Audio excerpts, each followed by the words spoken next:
Hello everyone, রয়েস কিচেনে তোমাদের সকলকে ওয়েলকাম। আমি তন্নি চলে এসেছি আরেকটি রেসিপি নিয়ে তোমাদের কাছে। আজকে বানাচ্ছি ব্রেড রোল। এখানে আমি 3 থেকে 4টা গোটা আলুকে সিদ্ধ করে নিয়ে নিয়েছি। এরপর আলুটাকে ভালো করে এবার হাতের সাহায্যে মেখে নেব। তো তোমরা চাইলে চামচ বা অন্য কোনো কিছু দিয়েও মাখতে পারো, কিন্তু হাত দিয়ে মাখলে খুব ভালো হয়।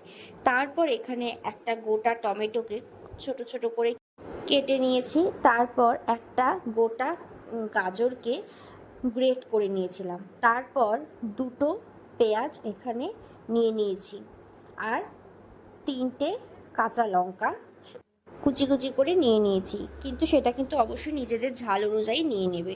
তারপর এখানে স্বাদ মতো লবণ, আমি 2 চামচ লবণ ইউজ করেছি। সামান্য পরিমাণ হলুদ গুঁড়ো, 1/2 চামচের মতন লাল কাশ্মীরি লঙ্কার গুঁড়ো, সেটা অবশ্যই কালার হওয়ার জন্য, এবং ধনে গুঁড়ো 1 চামচের মতন, আর গোলমরিচ গুঁড়ো কিন্তু 1 চামচের মতন। তারপর সজওয়াইন সস দিয়েছি 1 চামচ, আর টমেটো সসও ইউজ করছি 1 চামচ। ব্যাস, তারপর ভালো করে এটাকে মেখে রেখে দেব 20 মিনিটের মতন। তারপর এদিকে ব্রেড নিয়ে নিয়েছি। দেখো, আমি ছুরির সাহায্যে ব্রেডের চারপাশটাকে ভালো করে কেটে বাদ দিয়ে দিচ্ছি, কিন্তু এই মাঝের অংশটুকু শুধু আমাদের লাগবে। এবার কি করব, এভাবে প্রত্যেকটা ব্রেডকে আমরা কেটে নিলাম। এরপর জল নিয়ে ওই ব্রেডটাকে জলের মধ্যে চুবিয়ে আমরা জলটাকে ছেঁকে নেব হাতের সাহায্যে ভালো করে। তারপর আগে থেকে যে ম্যারিনেট করে রাখছিলাম পুরটা, সেটাকে যে কোনো আকারে তোমরা শেপ দিতে পারো। আমি কিন্তু এভাবে শেপ দিয়ে নিয়েছি। আর হাতে একটু সামান্য পরিমাণ তেল লাগিয়ে নিতে পারো চাইলে।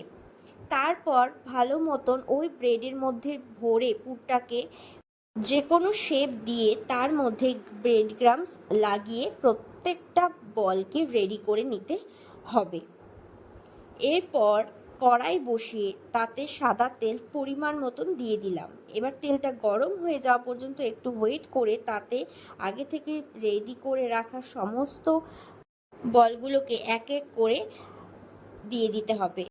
মিডিয়াম স্টিমে রেখে বেশ সময় ধরে লালচে করে ভেজে তুলে নিলে রেডি ব্রেড রোল। কেমন লাগলো রেসিপিটা অবশ্যই কিন্তু জানিও। দারুণ খেতে হয়েছিল, সত্যি বলছি, একবার হলেও ট্রাই করো। জাস্ট ফাটাফাটি।